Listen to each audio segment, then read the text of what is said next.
Cyber crime के बारे में तो आपने सुना ही होगा। आए दिन डिजिटल अरेस्ट कर लोगों के करोड़ों रुपए लूटे जा रहे हैं। ऐसे में क्या आपको नहीं लगता कि इस क्राइम के अगेंस्ट साइबर इंश्योरेंस आपको इस खतरे से सुरक्षा दिला सकता है? आज के समय में साइबर क्राइम देश में सबसे ज्यादा होने वाला क्राइम बन चुका है। मिनटों में किसी भी व्यक्ति का मोबाइल, व्हाट्सएप, बैंक ऐप या डिजिटल वॉलेट हैक किया जा सकता है। ऐसे में डिजिटल फ्रॉड का खतरा तेजी से बढ़ रहा है। यही वजह है कि साइबर इंश्योरेंस मतलब एक ऐसी पॉलिसी जो आपकी ऑनलाइन जिंदगी और डिजिटल खाते की सुरक्षा करती है। आपकी एक हेल्थ पॉलिसी जितनी जरूरी हो गई है उतनी ही जरूरी है ये साइबर इंश्योरेंस वाली चीज। लेकिन ये साइबर इंश्योरेंस आखिर है क्या और कैसे काम करता है? आज के समय में ये इंश्योरेंस आपकी लाइफ इंश्योरेंस जितना ही जरूरी क्यों हो गया है? इन तमाम सवालों को जानेंगे बीमा से बनेगी बात के आज के इस एपिसोड में। तो मेरा नाम है रोहित कौशिक और आप देख रहे हैं मनी 9। साइबर क्राइम आज पूरी दुनिया के लिए एक बड़ा खतरा बनता जा रहा है। आंकड़ों पर नजर डालें तो जहां 2022 में साइबर क्राइम मामलों की संख्या लगभग 65,983 थी, वो 2023 तक बढ़कर 86,420 हो गई। यानी साइबर क्राइम के मामलों में लगभग 31% की वृद्धि दर्ज की गई। 2024 में इस ग्रोथ का असर और भी ज्यादा भयानक हो चुका है।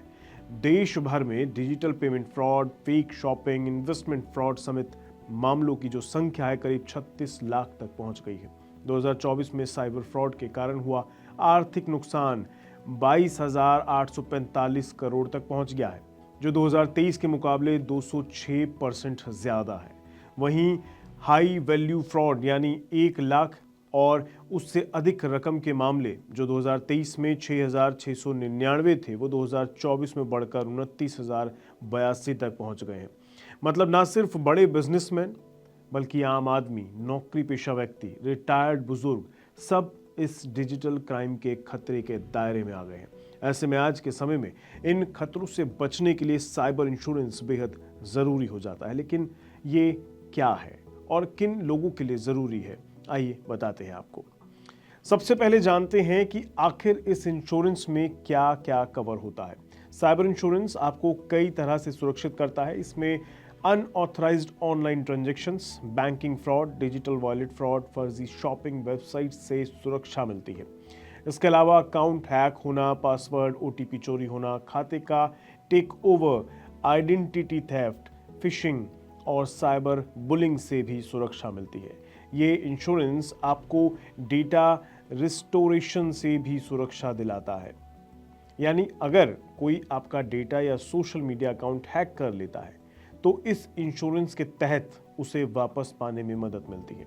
इसमें साइबर एक्सटॉर्शन यानी अगर कोई आपकी तस्वीर, डेटा आपको ब्लैकमेल करने के लिए इस्तेमाल करता है तो इस इंश्योरेंस के तहत आपको इससे भी सुरक्षा मिलती है। यानी ये इंश्योरेंस आपको हर तरह के साइबर खतरे से बचाएगा।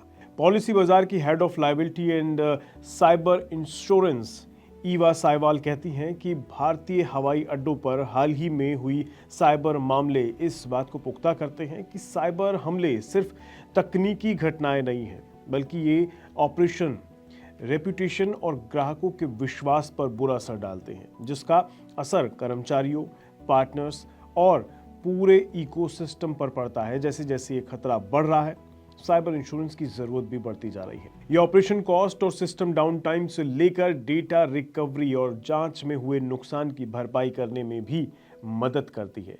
वहीं इस इंश्योरेंस के प्रीमियम की बात की जाए तो आज के समय में आप बेहद कम प्रीमियम में साइबर इंश्योरेंस कवर ले सकते हैं।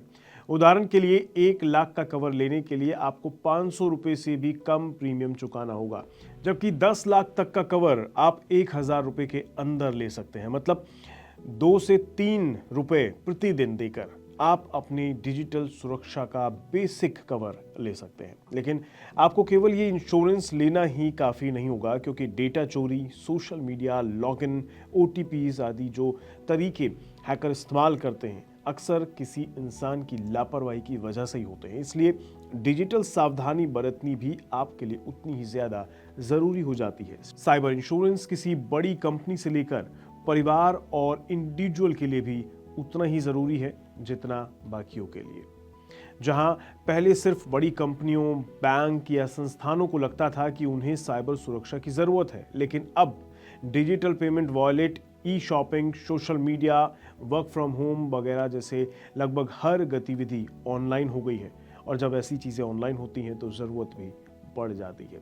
वहीं परिवार में बच्चों से लेकर युवा, कामकाजी सदस्य, घर में बुजुर्ग, हर कोई इंटरनेट और मोबाइल ऐप का इस्तेमाल कर रहा है। इस वजह से परिवार को डिजिटल सुरक्षा रखना बेहद ज़रूरी हो जाता है। इसलिए साइबर इंश्योरेंस सिर्फ व्यक्ति के लिए नहीं बल्कि पूरे परिवार के लिए भी सहायक हो सकता है।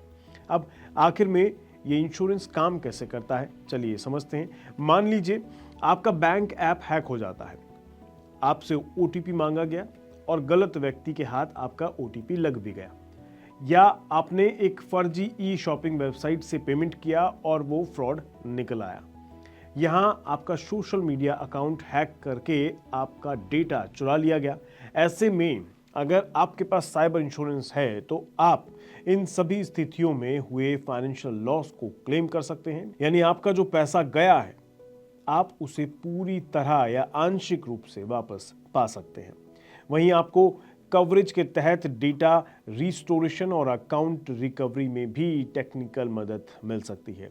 अगर मामला ज़्यादा गंभीर है जैसे पहचान की चोरी, साइबर बदनामी, तो आप लीगल एडवाइज़र की मदद भी ले सकते हैं। कई पॉलिसीज़ में साइबर अवेयरनेस, कैसे सुरक्षित रहें, इसके टूल्स या परामर्श भी शामिल होते हैं ताकि भविष्य में आपको फिर से कोई परेशानी ना हो। ऐसे में सिर्फ आपको डिजिटल फ्रॉड होते ही उसे जल्द से जल्द रिपोर्ट करना ज़रूरी होगा।